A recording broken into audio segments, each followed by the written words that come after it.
Commander Tarn of the Krill Dominion stood 7 feet tall with iridescent blue scales that seemed to shift colors under Earth's sunlight. His arrival at the Terran Military Academy had not been announced to the cadets. This was deliberate. The Diplomatic Corps had arranged this cultural exchange program, hoping for authentic reactions, not rehearsed politeness. Academy Director Reynolds watched from his office window as the shuttle landed.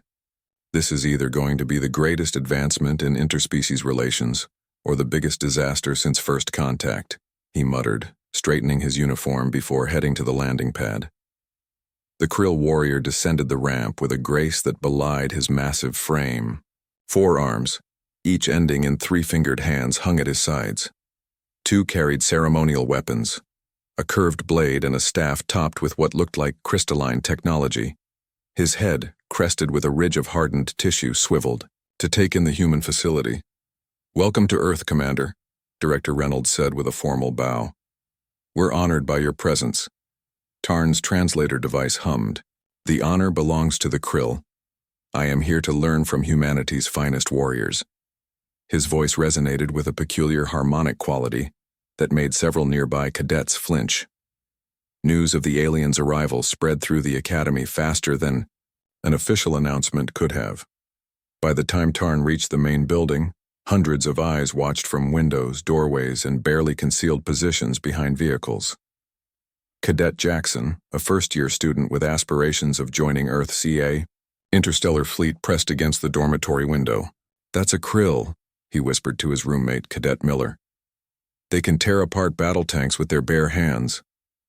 "That's propaganda," Miller replied, though he didn't sound convinced.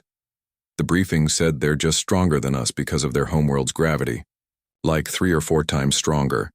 That's not helping." In the main hall, Reynolds introduced Tarn to the assembled senior staff. "Commander Tarn will be observing all aspects of our training program over the next 6 months.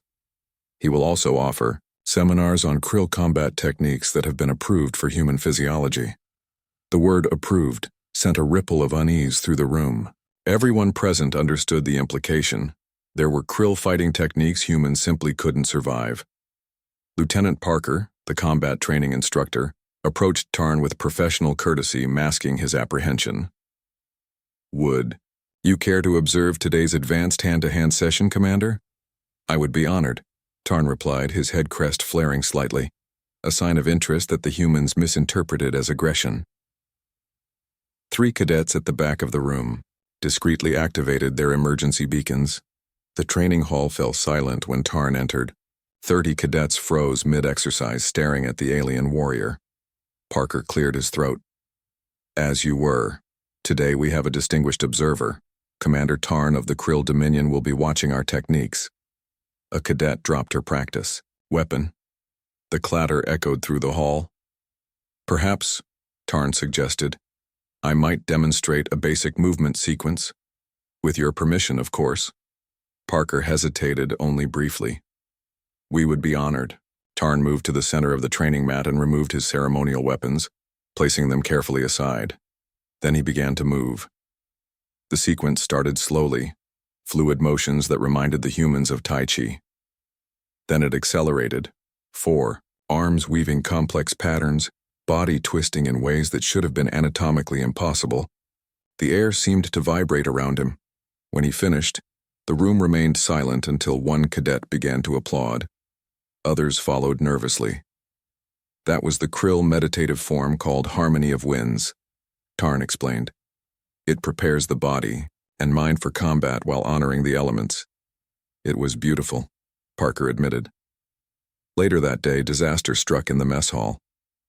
Tarn had been invited to dine with the officers but insisted on eating with the cadets to better understand the warriors of tomorrow.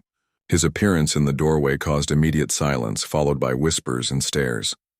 Cadet Jackson, carrying his tray to a table, turned to look at the alien and collided with another student. His plate of spaghetti sailed through the air, in a perfect arc, and landed directly on Tarn's chest. "Oh no," someone whispered as sauce dripped down the alien's ceremonial armor. 3 security officers reached for their sidearms. A cadet fainted. Jackson stood frozen in horror. Then Tarn did something unexpected. He laughed. The sound was like distant thunder resonating through the room. He scooped some of the pasta from his armor with one three-fingered hand and tasted it. Fascinating texture, he remarked. On my world, we also have ceremonial food throwing during important cultural exchanges. I am honored you remembered this tradition. The tension broke. Someone laughed nervously, then others joined in. I'm so sorry, sir, Jackson stammered. Do not apologize for honoring me with your customs. Tarn replied with what humans would later learn was a krill smile, a subtle movement of facial plates that looked terrifying but conveyed genuine warmth. By the end of the first week, the panic had subsided into cautious curiosity. Tarn's training sessions became the most attended in Academy history. His willingness to adapt exercises for human physiology earned respect, while his genuine interest in human culture endeared him to many. 1 month into his stay, when a training accident left 3 cadets trapped in a collapsed simulation chamber, Tarn tore through reinforced walls to reach them. The rescue, captured on security cameras and shared throughout Earth's networks, did more for human-krill relations than years of diplomatic meetings. Director Reynolds watched the footage in his office, smiling as he drafted his report to Earth. Command.